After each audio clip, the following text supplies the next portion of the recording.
Gray Leonard is giving a scholarship at the awards assembly at the high school tonight.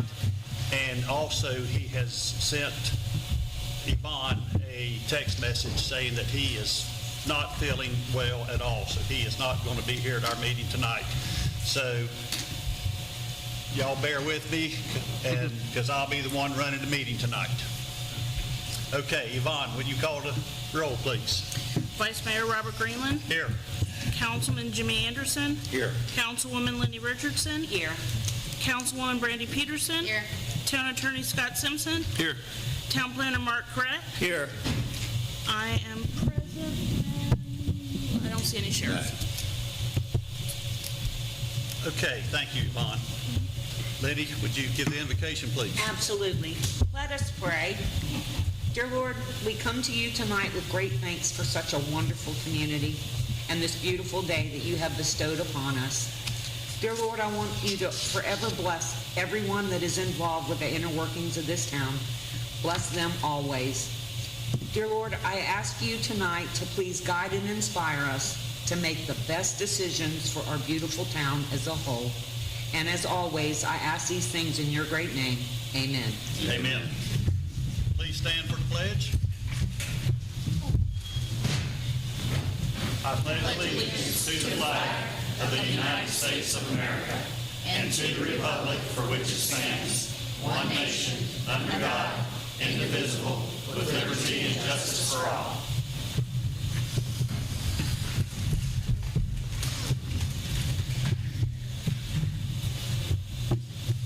Okay, first item on the agenda, approval of minutes for our regular meeting, May 6, 2025, and our workshop, May 12th, 2025. Do I have Move to approve. I have a motion to approve. Do I have a second? Second. Seconded by Lenny. All those in favor say aye. Aye. Aye. All opposed? So carried. Okay, new business. 5A, request to use community center on Tuesday, May 27th, 2025 from 2 to 8 p.m. Randy Ruth and Taylor FFA. Approach the podium, please, and state your name.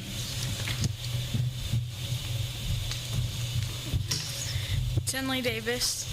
Leara Dixon. Welcome. Thank you. So, for the Taylor FFA, we are doing a spaghetti dinner, and so we would like to use the town community center to prepare and for pickup from 2 to 8 p.m. on next Tuesday, the 27th. I think that's a wonderful idea. I agree with you, Lenny. Yvonne, we don't have anything scheduled for that day, No, do we? sir. Nothing scheduled? I move to approve the Taylor FFA to use the community center May 27th from 2 to 8. We have a motion on the table by Brandy Peterson for the Taylor FFA to use the community center Tuesday, May 27th, 2025 from 2 to 8 p.m. Is there a second? I'll second it. Seconded by Jimmy Anderson. All those in favor say aye. Aye. All opposed? So carried. You're the more than welcome, and wish you tremendous success in your spaghetti sale. Thank you. You're welcome. The Thank reason you. why I second that, Bobby, I got 2 tickets. I want to make sure I get my spaghetti dinner. There you go. There you go. Okay, item 5B, ordinance 2025-01, creating standards for the operation of mobile food vending vehicles, food trucks. First reading. Town Planner Mark Tourette. Mark, you have the floor. I'll go ahead and read the title first. You're right. Excuse me. That's okay. No, I'll just go ahead and read it. It says Mark, but I'll just go ahead and read the title, then Mark can take over. Ordinance number 2025-01 by title only for first reading. An ordinance of the Town Council of Pierson, Florida, proposing amendments to the Unified Land Development Regulations of the Town of Pierson, creating standards for operation of mobile food vending vehicles, providing for severability, providing for codification, and providing for an effective date. Thank you, Chuck. Okay. Okay, Mark? Yeah, so in your packet is a staff report that gives some background and a proposed ordinance. I'm going to talk mainly from the ordinance. But just if you all recall, this really originated with you guys back in January of this year. At a meeting in January, you directed us to bring forth a proposed regulation to the Planning Commission. And so we did that in March. And the Planning Commission made the recommendation to approve, but then gave us some items to work on and incorporate into the ordinance and then bring it forward to you.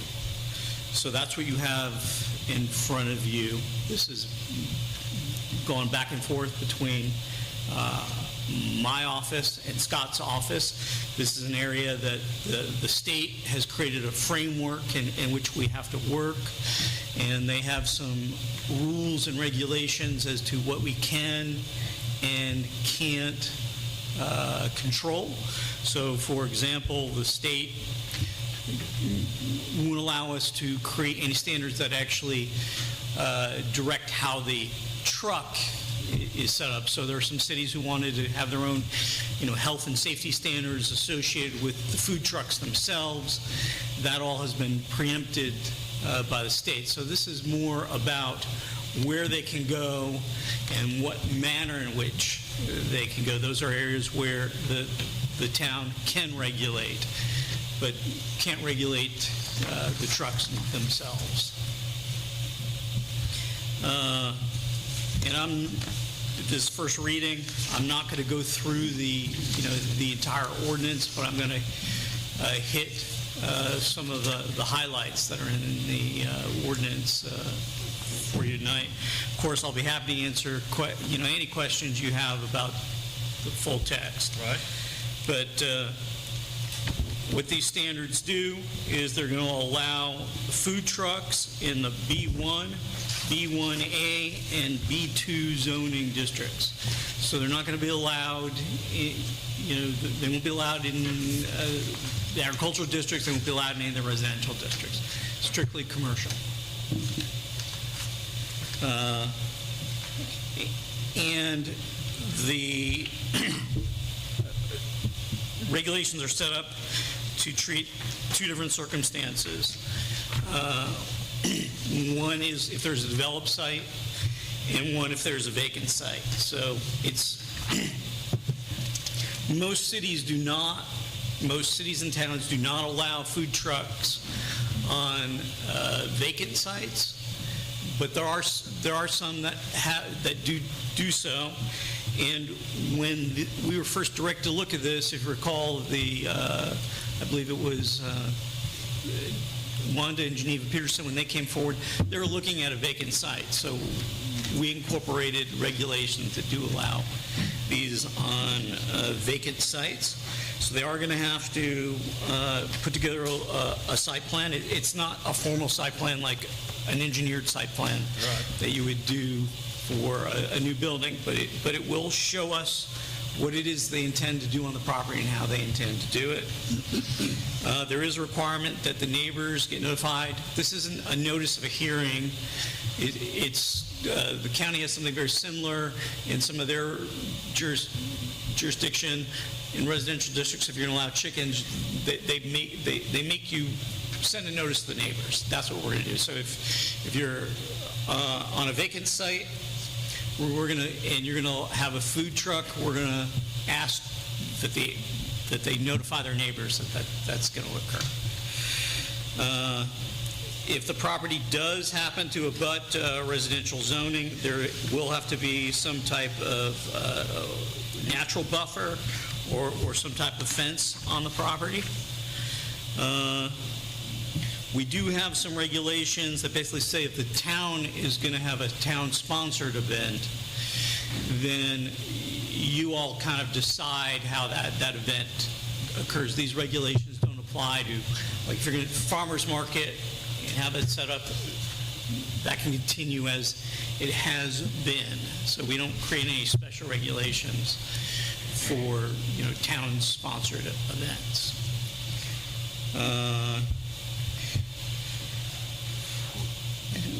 We do have regulations that say the owner won't allow the food truck to set up or operate without first obtaining approval from the town. And those get reviewed and approved by the town clerk's office. And the other highlight that I want to point out is that basically food trucks operating on private property for a duration of more than 3 hours shall have a written agreement with the property owner, some management company associated with the property, is that there be some way to have sanitary, have toilets available for the residents of the food truck. So there's other regulations. Like I said, I'm not reading you the entire ordinance, but I wanted to hit those highlights. So have me answer any questions. So you're saying that what Geneva are wanting to do, that it is allowable on that lot, and it is vacant? We're creating regulations that would allow them to do so. They've seen these. They appeared, or the representative, I'm sure we'll be hearing from Pete Glover during the public hearing. So he appeared on their behalf at the meeting. They were present as well. So they've seen these regulations. I would characterize that they didn't have strenuous objections to what we put in place, but you'll get to hear from them, I'm sure, yourself. But my answer to your question is yes. Yes, it is allowed. Okay, so this is the first reading. So is there anyone that would like to speak on this matter? Yes, please come to the front and state your name and address, please.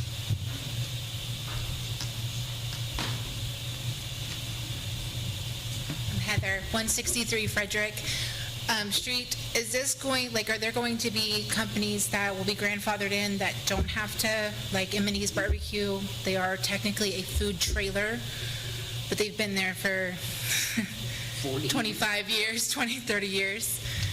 Those are the questions that we're going to have to make sure that our loyal people are not affected by it. Understandably. Okay. Yes, this won't have any ramifications on M&E Barbecue. Mark, will it? I mean,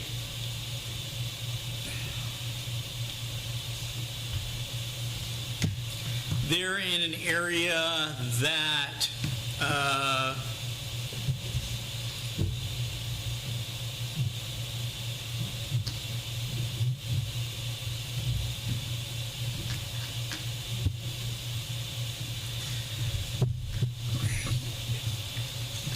I'm hesitating because I'm just trying to think through the implications as to which of these they wouldn't meet. Obviously, they've been operating for a really long period of time. The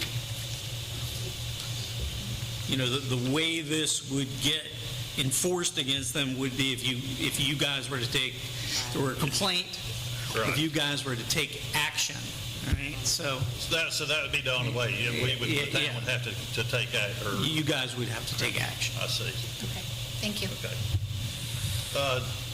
Missy, do you have a question? Yes, please. Yes, you do. State your name and address for the record, please. I don't live in Pierson. Mitzi Monk, 1246 Calvert Road, Pierson, I guess.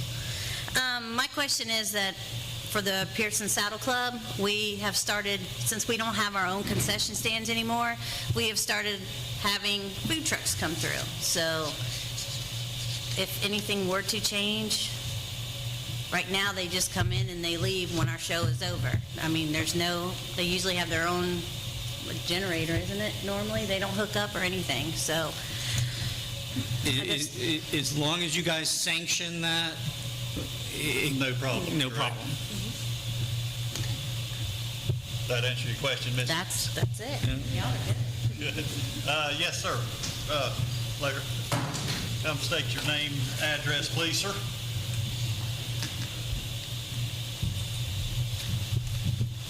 Blair Davis, 148 East 2nd Avenue. During the original planning meeting, this came off as a really great idea. Had some time to think over it, and I started thinking of the businesses in town that have the high overhead cost and the cost of doing business, and they pay so much money to be in business, and what type of effect this could have on them already.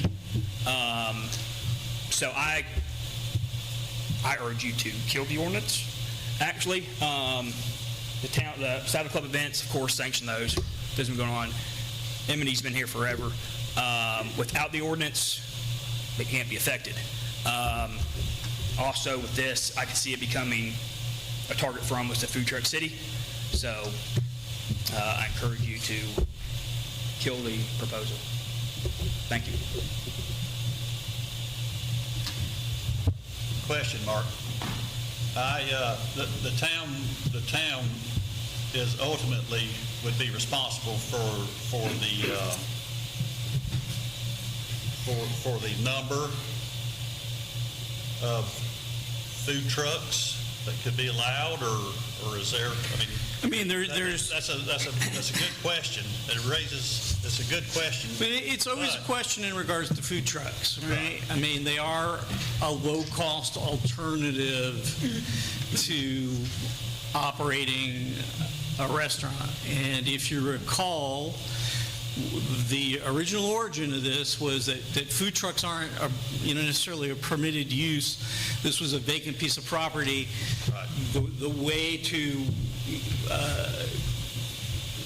sell food from a piece of property, without these regulations, is to, build a restaurant,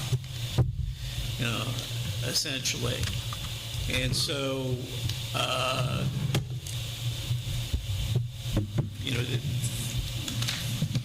the Petersons came forward and talked to you about this in January.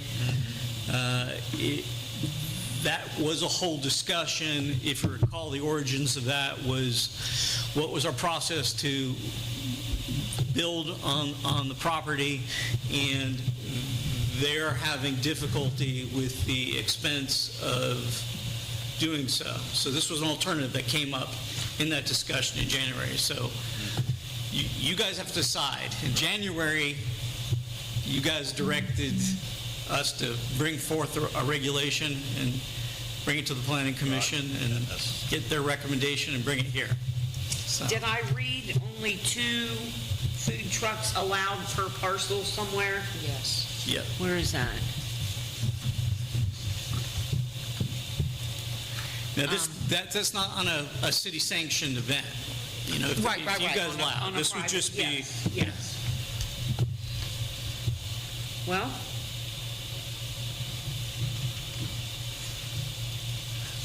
I'm trying to look up real quick, but I think I remember reading, and Mark, maybe you remember, I believe state law says that a local government cannot prohibit food trucks. You're not allowed to prohibit them. So they are allowed in the city by state law. The question is, how are we going to regulate them? I don't think you can, and I'm trying to look that up. Do you remember that, Mark? I thought I remember reading that we cannot prohibit a food truck. I'll look for that.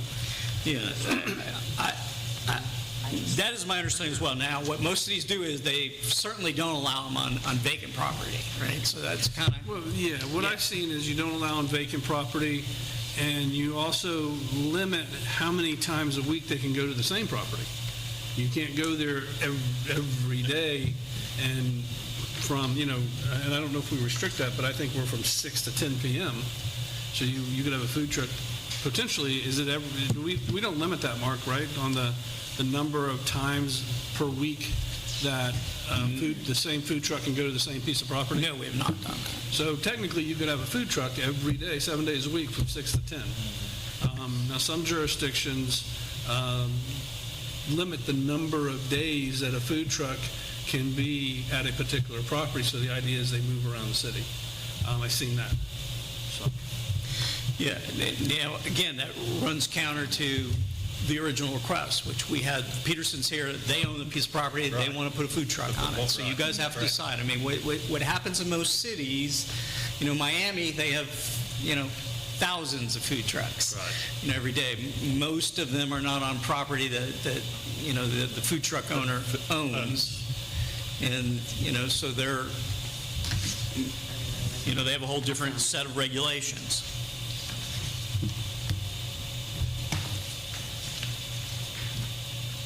And the planning commission did approve this? Yes, they did. Okay. Is there anyone else in the audience like to speak on this? Yes, sir, come. I'm sorry, I get you.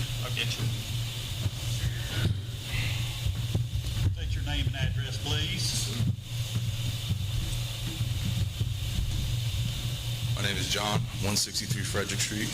I can clear up the laws for you a little bit. I'm a former food truck owner. I'm an executive chef now, so I sold my business previously. But as far as food trucks on properties, the wheels on your truck have to move every 8 hours.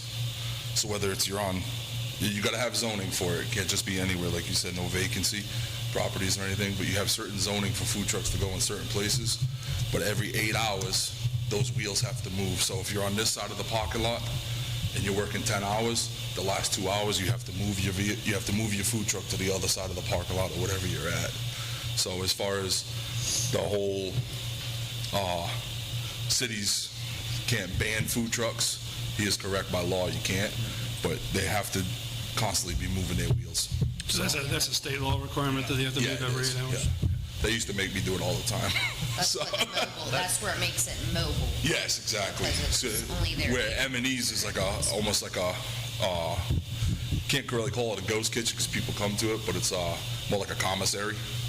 So, because they have fully functional kitchen, it's fully functional, they don't need a commissary. So, just help me clear that up because I know all the laws with it because I've had it for, a long time. So, thank you. You're welcome. Pete Glover, Barberville, and I'm working with the Piersons, trying to assist them a little bit. From talking with Mark a little bit on this, my understanding is that this would actually level the playing field a little bit. So for a vacant site that wants to develop it, competing with an existing food truck, this makes it even for everyone, that the state would provide a health department inspection of the food trucks. Then with that certificate, then you would come to Yvonne for a permit, and that permit would be, if they don't show up, There's a fire department check as well. and do a fire department check. But if they are not, they serve the notice that they have to provide this in order to get the permit. If they don't provide that proof that they're in compliance, then they're not in compliance, and then there has to be some sort of notice and enforcement. But that will level the playing field and allow it to move on. If there's a movement issue, that if that's the law, then that's the law.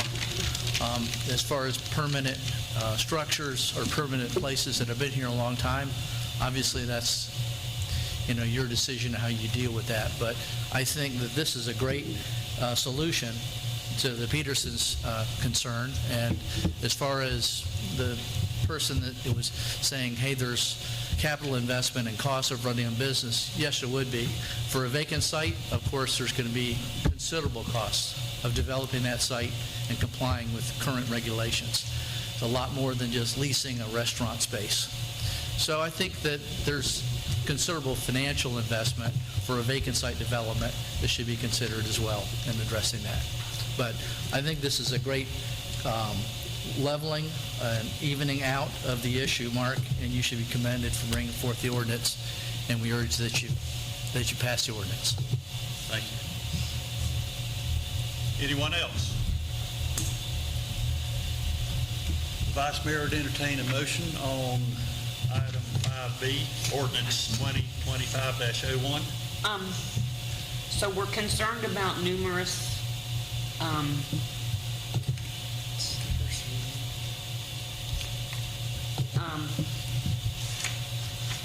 more than one on a parcel, right? We can restrict and allow just one, right? Mark? You could. Yes. According to our town planner, yes. You know what?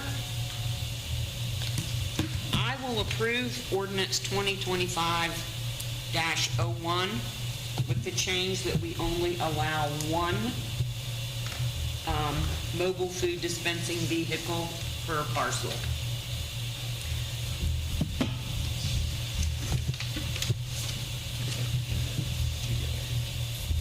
Could we say per property, by the way, just per property? Per property, yes, yes. Right, because some of these people have maybe more than one parcel, so. Yes, per property, yeah. Yeah, she's making a motion to approve with that amendment to Yes. Now, does that include town property? No, I'd like to. Just personal property? Yes, Okay, correct. okay, I have a motion by Lenny Richardson to approve ordinance 2025-01, adding that only one mobile unit per property, Yes. per parcel. Mhm. Is there a second? Second. We have a second by Brandy Peterson, and let the record show that this is the first reading on ordinance 2025-01. Yvonne, can I have a roll call vote, please? Yes, sir. Councilwoman Brandy Peterson. Yes. Councilwoman Lenny Richardson. Yes. Councilman Jimmy Anderson. Yes. And Vice Mayor Robert Greenland. Yes. Motion carries. Okay, next item, 5C, roof on bathrooms at Chipper Jones Park. Our Mayor Gray Leonard had this on the agenda, so I am going to ask for this to be tabled. Move to table. Is there a second? Second. We have a motion by Lenny Richardson and a second by Jimmy Anderson to table this item. All those in favor say aye. Aye. Aye. All opposed? So carried. Okay, item 5D, Volusia Sheriff's Office contract updates and continued discussion. And I had this put on the agenda Friday, and I wanted to inform the council that I contacted Mike Chipwood yesterday, and he is willing to meet with the council to discuss if there's any way that we could save money without totally disbanding the contract. And I didn't contact you because I didn't know Gray wasn't going to be here tonight. That's right. So I thought that one of us, somebody needed to contact him and talk to him. So Well, that was kind of our Intention. intention anyways. exactly.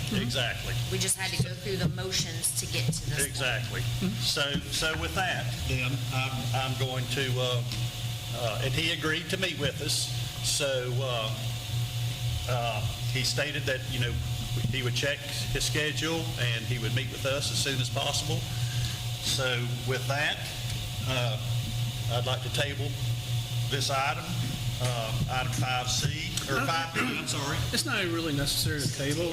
You're just providing an update. Just providing, okay. And So this is defer to such, a workshop. Yes. Yes. and this is such an important item, we probably ought to update every meeting. Exactly. Or at least once a month. It's a I very agree. important item. so. I agree, Okay. yeah. So, And I don't think there's action necessary. Just- no action necessary. I just wanted to give an update to everyone here. and the council. Are you going to take the lead on setting that meeting and working with staff? I'm gonna let staff, yeah, I mean, it's just, He may be contacting you back, so you might want to work with Yvonne to help facilitate that meeting. We really should do it as soon as possible. I'm just waiting for she's going to give me some dates that he's available. Okay. All right. That's good news. okay, moving on to the next item.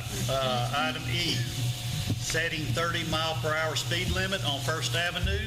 Town planner Mark Correct. Mark? So I'm going to ask Scott to jump in here as well. Kind of, we both looked at this issue. There is a state statute that basically sets a 30 mile per hour speed limit within municipalities, and you guys do have the authority to lower it. It can be lowered to either 25 or to 20 miles per hour.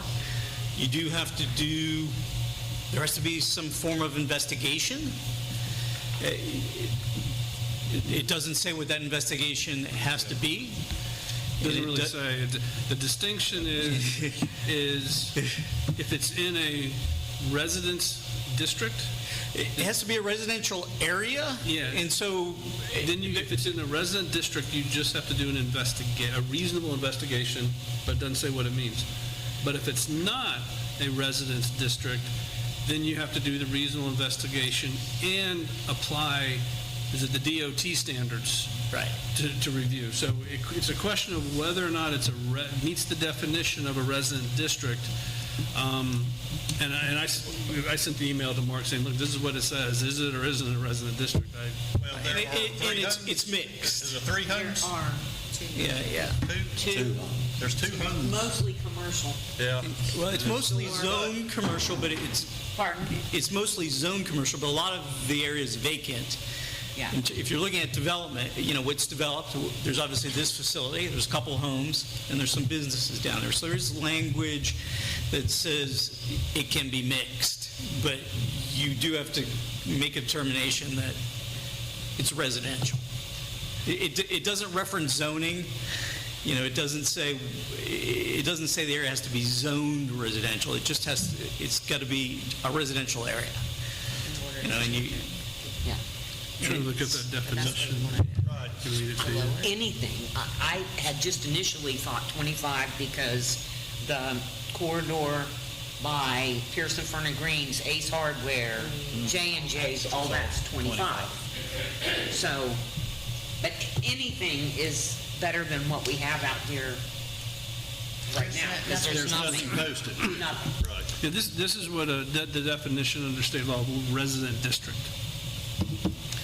The territory contiguous to and including a highway not comprising a business district when the property on such highway for a distance of 300 feet or more is in the main improved with residents or residences and buildings in use for business. Now, whatever that matters. What does that mean, Mark? It depends where we're talking the area right here. I think right? You're talking about the area. Yes, Right from, here. Yeah, right here. So is that a highway? We have this use. from County Road 3 to US 17. So that would be a highway? Yeah, it's US Highway 17. And so, immediately adjacent to this are a couple houses. So, Right.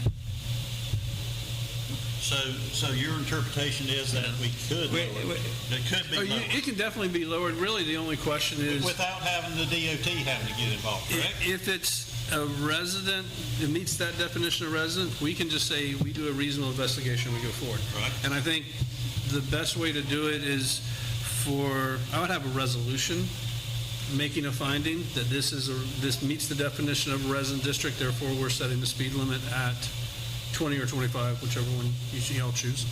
What do you think? You think that'd be a good idea, Mark? I think so. And just kind of, and I think Mark can probably, and I can help him if need be, but Mark can probably do it. Justify lowering the speed somehow, just like whatever a reasonable investigation is. So then we should investigate and then maybe the next meeting put it on the following agenda? You put it on, Would that be appropriate? is that, do you think you can come up with something by then? Yeah. Okay, yeah. Don't hate me, Mark. Anyone in the audience have anything they'd like to speak up about this? Is there any more areas is there any more of these kind of areas that don't have stop sign or speed limit signs that we need to address while we're adjusting? I can't say yes or no. I don't know either. I can't say yes I or no. would, not being familiar with the area really, is how long will the 20 or 25 mile an hour be? Does this road end pretty soon? Yes, It ends? It's not very Okay, I didn't know. Okay. Yeah, it's short. All right. Short. So it's the full length of the paved roadway? Yes. Yeah. Okay. Yes. Okay, so, We'll have Mark look into it. we'll have Mark look Yes. into it. And The verbiage. And do you want us to leave it blank as 20 or 25, or do you know what you want to lower it to as a commission? If the other's 25, I would make this 25. 25. So you want to go 25? Yeah, it should be Okay. 25, because it's 25 in front of the old business district. No, part of the town. And included with that resolution is also posting the 25 mile an hour speed. Yes. Anything else? No, sir. Council? Everybody good? Okay, thank you, Mark, and thank you, Scott. Okay, item 5F, dead trees on US Highway 17 right-of-way between Hastings Road and East 4th Avenue. Yes. Councilwoman Lenny R. Richardson. Lenny, Thank you have the you. floor. So, it's been a year and a half or so ago, Ray had mentioned to Public Works, why did we kill some of those trees? They're like, we didn't kill those trees. The state killed those trees. I bet you between 4th and Hagstrom Road, the North Hagstrom entrance, I haven't stopped and counted them all, but I bet you there's 20 dead trees. I'm talking about pine trees, there's a huge oak tree. They killed a bunch of oak trees there. They killed about every tree Yes. there. Well, my concern is somebody's walking on that sidewalk and one of those damn dead trees fall, who's liable? The state. Scott, that would be Actually, Piece of the I remember, I just don't know if it passed, and I don't know if Mark knows, there was a proposed change to the law this year at the legislature that if a tree fell from your property across the property line and hit the neighbor's property, you could be liable for the damage, where I believe the current law was not liable. If But it's dead or if it's living? I have to look at the definition of the tree, because what they said, I can look up that law to see if they've changed the law. Because it used to be, you could always, you could take a chainsaw right at the property line, just go straight up and down. If there were branches hanging over on your property, you could cut them. If there are roots on your property, you could cut them. But they were changing the law to say, to create some liability on the property owner that had the tree that fell across the property line, which there would be no need to change the law if that property owner was already liable. So that tells me there must have been something that said property owners weren't liable just because their tree fell across the property line. I don't know if it meant, well, unless, if there was a dangerous condition, you might be liable for it, but otherwise you're not. And I don't know what the law, if it passed, what the change in the law was, but I can look into that. Okay. But And I then we would- can reach out to the state or whatever and say, hey, let's- So this is on our right of way? It's on the right, I would say the right of way is 17. 17. Yes, US Highway 17. Highway So 17. that would be- And the other, the next right of way is the railroad. So 17 is not our right of way then? No. No. Okay, so it's not our But- right of way. But our sidewalk. But the The sidewalks are on sidewalk both that sides. a lot of people use, there's dead trees down the whole length of that sidewalk. Yes. But the state put that in. Well, maybe would either the state remove the trees or the state reimburse us to remove the trees? Because it's on their property, so they would have some liability. It's their property. And they killed them. We didn't. Right, yes. Well, and it's still their property too. So- Right. I think what needs to be done is, Scott, if you would. Yeah, I'll double check the law on that, but do you want us to reach out to the state to see if they will do I that? think so. The sooner the better, because they've been dead for quite some time, and a good strong wind there will start falling. Yes. breaking and falling. Yvonne, I'll do some little bit of research, and then maybe either you or Ryan can reach out to someone in the We know DOT who department yeah. and say, maybe we take pictures and send it to them. So look, we got these dead trees, Charlie dangerous, Super. potentially He's the dangerous one who situation. handled it the last time. Okay. Thank you. And know where Heidi too. Anything else, Liddy, on No, that? sir. Thank Heidi you. Trivets right there too, DOT. Yeah. Okay, next item. Hagstrom Road Drainage Canal Update. Town Planner Mark Correct. Okay, so you should have in front of you email that I sent to Ryan, email from somebody, one of our biologists to me, and then a bunch of maps associated with it. So I'm going to talk about this. If you recall, I mean, you guys know as well as I do that this relates to the water that sits over Situation on Hagstrom Road. Hagstrom Road. Right. And if you recall, the former mayor, Sammy, had started working with some of those landowners and had basically commissioned a survey from Eford to create an easement to maintain what was described as, a ditch that ran east of Hagstrom Road and carried the water away from the roadway and carried it, I guess, ultimately towards Cane Lake. Right. And the story was that there had always been this ditch there, and we just needed to, find it and go clean it out. And so that's kind of where the problem started, because we couldn't figure out, although we kept communicating with Eford, why they couldn't find the ditch. Right. Right? And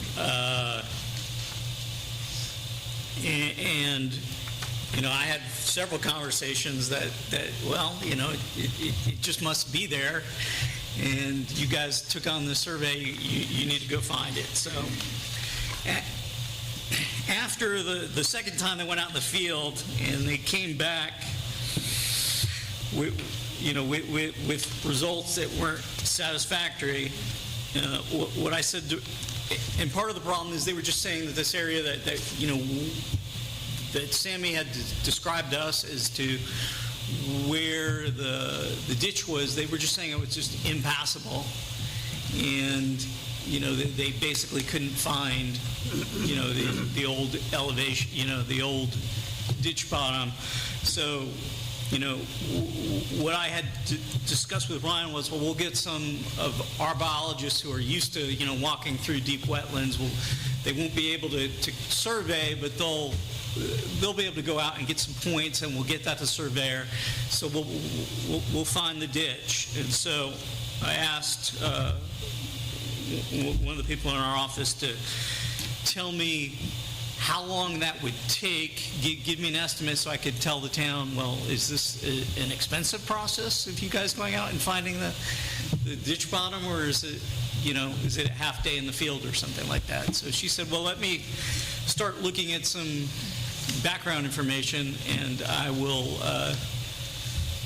get you some information so you can take it back to the town. So, but that's not what I have for you tonight, because basically what we learned, and the woman in our office, her name is Mallory, she went back and looked at historic aerials. And so she went back and looked at 1973, 1958, and 1942. And so, as it turns out, there was not a ditch that ran directly eastwards from Hagstrom Road. And basically, there's this series of maps in here, these colored maps. These are called digital elevation model maps. We don't really need to go over them too much, but basically, what the historic pattern is, that the water flowed from west to east. At one point, obviously, Hagstrom Road wasn't there. Apparently, Hagstrom Road, though, was kind of built like exactly at grade, so it separated two wetlands. And what actually happens is that the water flows eastward through these wetlands, and then there were two ditches that ran north and south, and they picked up the drainage and carried it to the wetlands that are kind of northwest of Cane Lake. So there's this wetland that kind of is either side of Hagstrom Road, right? And then then gets lower and flows kind of northeast to this wetlands that's now on the northwest side of the pond, and then flows into the lake. So, Mark, excuse me, in the 1958 aerial, where it says potential historical drainage feature, what is that if it's not a... that's a ditch. I thought it was a, yeah, it That's looks like a ditch. a ditch. But to you me. see, what was always described, and this was sort of, Right. last year, Yeah. year before, out in the field. Well, it was a ditch. It ran from here, but that's not actually.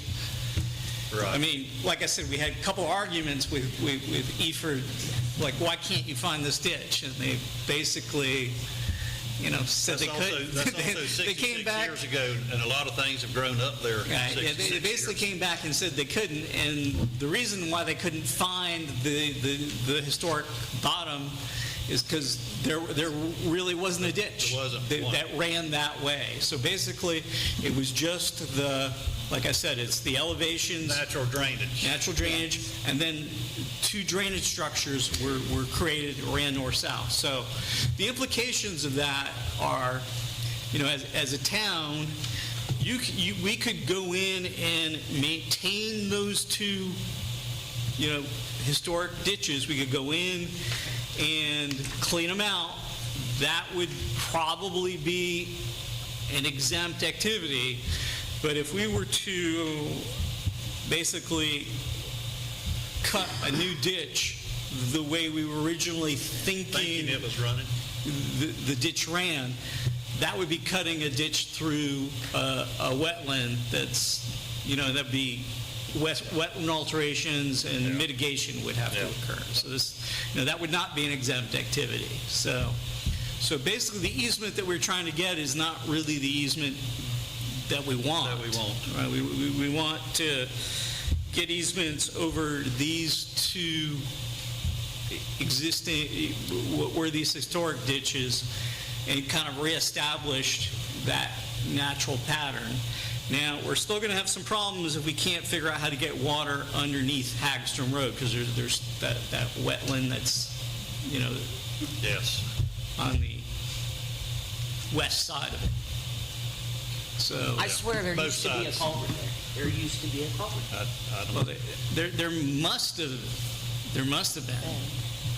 Yeah. But, So how many landowners are we going to have to obtain permission and easement from? I think at least a couple, maybe Okay. more. But, the other thing is, it looks like when we looked at some other aerials, when we look at Google Earth, it looks like there also was some, swales on either side of Hagstrom Road. I don't think they've been maintained. That's something that you guys could do now and kind of raise that. It looks like, though, there is some sort of historic swale that was there in that area where the flooding occurs, but it looks like elsewhere they either didn't exist, north or south of that, or people just filled them in over time. I don't, obviously we don't know. You guys could, establish that swale within the Hagstrom right away. That would help. We just got a big problem on two places on that road. And it's not going to be easy or cheap to fix either one of them. Right. But So a culvert would help find the culvert or putting a new culvert in, and then obviously, something has happened over time with these two ditches that carried the water kind of northeast. They're filled in, they're overgrown and don't work anymore. Well, I think what's got to be done on the south side of Hagstrom Road, ultimately, is that road's going to have to be built up and a culvert's going to have to be put under the road. Now, that's, with all the engineering and everything that you have to do now, it's going to be a huge project. So I just don't know. We can't do it right now. No. We cannot do it. Absolutely nothing can be done now. I would like to know, though, where this drainage ditch is, though, the historic, the one from 1958. I can't tell where Hagstrom Road is on this picture. So Hagstrom Road, well,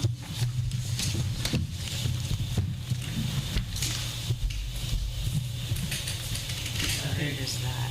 I believe. you think that's Hagstrom Road? I'm pretty sure. You're right. This is the paved Hagstrom Road. You know what that ditch is?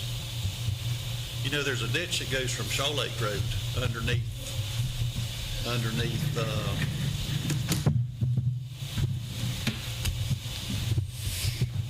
oh shoot, what's the name of that road?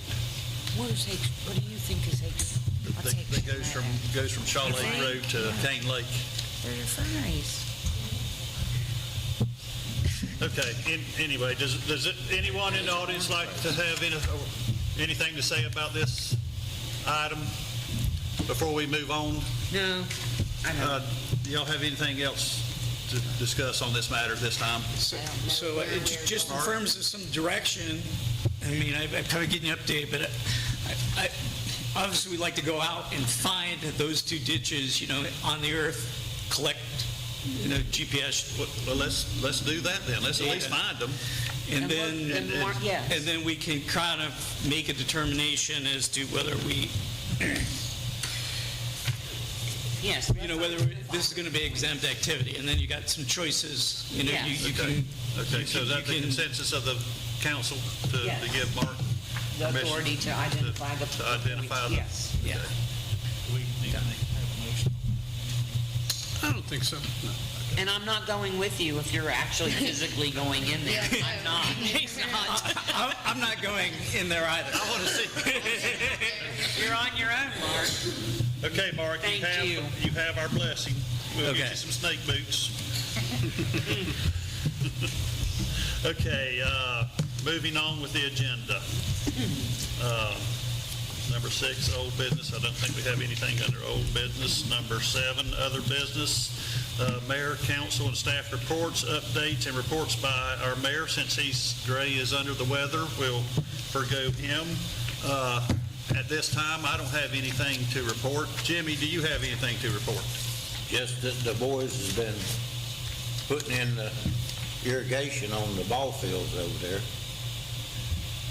with Adam, and they come along pretty good.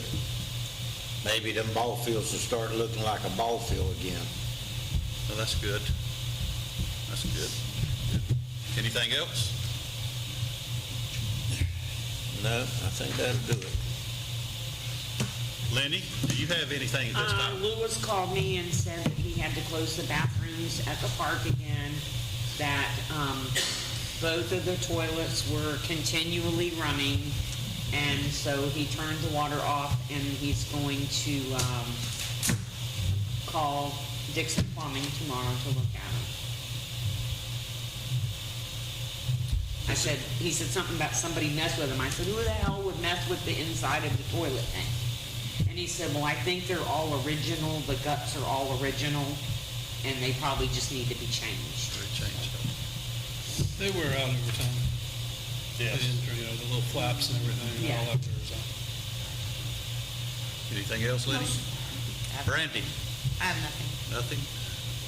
Well, the Okay. only thing I did see is I believe the vendor market, I think they decided to not go any further, right? Correct, So they're the one taking that's off for the on here summer. For the Pierson events, we may want to mark that out. But that's all I have. So the Pierson Vendor Market is not going to be Saturday, June 21st? No. I think they're going to stop through the summer time got with the you. heat. Okay. All right, updates and reports by town attorney. Scott, do you have anything at this time? I'll just tell you, there was a new law passed, maybe 2 Fridays ago I sent to Mark, and it does 2 things. If a hurricane comes through, first it dealt with Milton, Irene, or Ian. And then there was another one called Betty, I think. Is that what it was referred to? I can't remember. There was 3 hurricanes it referred to. I think it was Nicole. Was it Nicole? Nicole. One of it. And basically, the Milton and Ian impact us, that a jurisdiction cannot adopt, city or county cannot adopt more stringent development regulations, that whether it's a comprehensive plan, land development regulation, anything makes it harder to develop property, more burdensome or restrictive is what the word's used, to develop property until October of 2027, and it was made retroactive back to August of last year. So you may have heard City of Edgewater adopted a moratorium, and they were going to adopt more stringent stormwater regulations. I think the state just said no. Now, going prospectively, so we can't, and the thing that I disagree with what the state did is that the more restrictive development regulations are not limited to stormwater. It can't be more restrictive or burdensome development regulations on anything, whether it impacts stormwater or not. We can't say you need a bigger buffer. You can't have less or more impervious surface, or we're going to restrict the height limit. It has kind of put a kibosh on everything unless they clarify it. The other thing is, prospectively going forward, if a hurricane comes through and you're in an area that is where it is a hurricane, the way it's worded, I believe it is a hurricane when it comes through, and you're in the county where it's declared natural disaster for 1 year, and this is future hurricanes, you cannot adopt more restrictive regulations. So they've kind of said, once a storm hits, but it has to be a hurricane. I think a lot of these storms, when they come through, I don't think by the time they got to us, they were hurricanes. They may have been probably not. Yeah, but I think of the way it's worded, it has to be a hurricane. But the state has adopted regulations to limit the ability of city and counties to adopt more restrictive or burdensome development regulations in terms of whether it's a site plan, a building permit, whatever the case may be, and whether it's in a comprehensive plan or your land development regulations, we have been prohibited by the state from doing that. And anybody who did it back to August of last year, it's a nullity. And that's all the way through October of 27. That's it. Thank you, Scott. Very good news.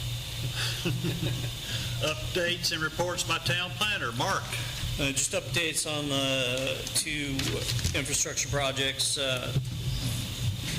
Mead and Hunt delivered the 90% plans for the sewer collection system, so there are two engineers in our office that are going to review and comment on those and get those comments back to Mead and Hunt. In terms of the water clearances, SGS, CWS, and Mead and Hunt have all done their part, and I think Ryan signed off on them as well, because there needed to be a signature from the city. And so I don't know, that was later this afternoon, so that was earlier this afternoon, not later this afternoon, earlier this afternoon. I don't know if it got to the health department today, but it looks very good that we'll get this in, before these things expire this time. So, good deal. yeah. Anything else, Mark? That's it. Okay, thank you. Yvonne, do you have anything at this time? I have 2 items. Okay, go ahead. Okay, now that the town of Pierson is basically landlords and we have Rev here, their air conditioner died. So Rhett from Heritage went down there and said, It is not savable. There's nothing they can do to save it. So they gave us a quote. It's in the back of your packets. And of course, I brought it to you now because, of course, we have people in there now and it's 80 degrees in there. So I need to get this approved to get the air conditioner ordered to get it put in. These are the mini splits too, aren't they? They're mini splits, Yes. and Rhett said the reason we can't do a standard one there is because it's on the roof. We'd have to hire a crane. We'd have to do all this extra cost to do Right. what's already there. We have to do it. Yes, We have tenants that are in the healthcare, and we have to provide for them. for sure. So, Do I need to declare this an emergency? I probably would. I would just Yeah. say, you know, I don't think you'll have any purchasing guidelines, but I would just say, you know, the fact, due to the emergency situation, no AC, we just went through a heat wave, we got to get it repaired, and we weren't able, waive the requirement to get any competitive bids and go forward with that. And I saw the price, and I just replaced my AC at home. That's a good price. Okay, due to the emergency, or the urgency of this, I'm going to declare this an emergency. We're waiting to act on it tonight. Do I have a motion to accept the proposal by Heritage Heat and Air for install new mini splits for the building where the Building 3. 103? Building 3. Building 3, I'm sorry, for the price of $6,089.67. move to approve. Moved by Jimmy Anderson. Is there a second? Second. Seconded by Lenny. All those in favor say aye. Aye. All opposed? So carried. Yvonne? Yeah, ask the public if they have any comments. Oh, does the public have any comment on this regarding the air conditioner at this time? Okay, being none, we will, Yvonne, yes, contact Heritage I'll let Rhett know in first the thing in morning. the morning. Okay. All right, I have one more. all right, for the good and welfare. Bobby, she has one. I have Oh, I'm sorry. Yes. And if you remember back, we talked about that tree in the back that they wanted it, I think it was Gray, or was it you, Lenny, that they want to remove it because the roots are going under the building and it's going to damage it. Charles came out today and gave us a quote for $2,000 to remove that ginormous tree. And That's since right. Kaylin's here present, he was asked, but he has to rent the equipment and all of that, so his price would have come in higher. I got you. So, I mean, I haven't even looked at it. so you want to, Is the want me to put it on the next sidewalk agenda? I mean, It's the building, it's almost close, it's like that far from the building. Yeah, the foundation is real close to this. Yeah. I mean, it's a shame to take that tree down. It's a beautiful live oak. It needs to go. well, You want me to put it on the next agenda to It discuss? can wait for 2 weeks, I think. Okay. Yes. Why don't you do that? Okay, Place it on the next agenda, and we'll act then. that's all I had. Okay, for good and welfare, anybody in the public would like to speak in this time? Nobody? Okay, Pierson Events, celebration of Old Florida at the Barberville Pioneer Settlement, Saturday, June 7th, 2025. Our next regular council meeting will be Tuesday, June 3rd, 2025 at 6:30 p.m. And again on June 17th, 2025 at 6:30 p.m. We have a planning commission meeting scheduled for Tuesday, May 27th, 2025 at 6 p.m. With that, there's no further business. This meeting, no? I didn't want to interrupt. So my name is Kristen Gandy. I'm Yeah, approach the podium, please, and state your name. My name is Kristen Gandy. I'm from the Barberville Pioneer Settlement. I didn't know if it constituted necessarily goodwill. Hi, Miss Lanny. Hi. So I was just so grateful to see that we were on your guys' calendar. We really appreciated it. I know that the property just right here down the road next to the dollar store, we usually have a sign there to invite you guys to events. That sign, that property is now for sale. So we don't know if we can still put signage there, if you guys have any guidance Well, on. y'all had to contact the property owner, correct? Correct. And Barberville is so devoted, full transparency, I live in DeLand. Boo, DeLand. I'm kidding. But we're so devoted to making a bigger connection with Pierson and De Leon Springs. I actually just attended the De Leon Springs Community Association, and we're going to try to coordinate our 2 fall events. But our big sponsor and the only company we use for our printing is actually Big Dog right down here. So they've been kind enough to provide the signs, and actually they're usually the ones that just go hang them up. But I wanted to come and personally make sure that that was okay. So if that's something that they have a connection with the property owner and it's not an issue, then we're good to go. But I have more printed signs and all of that. Sorry, I tripped on the way over here and it bent them a little bit. But we want to make it where it's not something that the town is just, oh, that's happening. If there's any way that Barberville can partner with the town of Pierson to facilitate a stronger relationship in terms of using more vendors that you guys have locally in town. Again, we have an amazing relationship, exclusive signage relationship with Big Dog, and to invite more of the residents out to the events. So if there's anything that you could do, I brought my cards.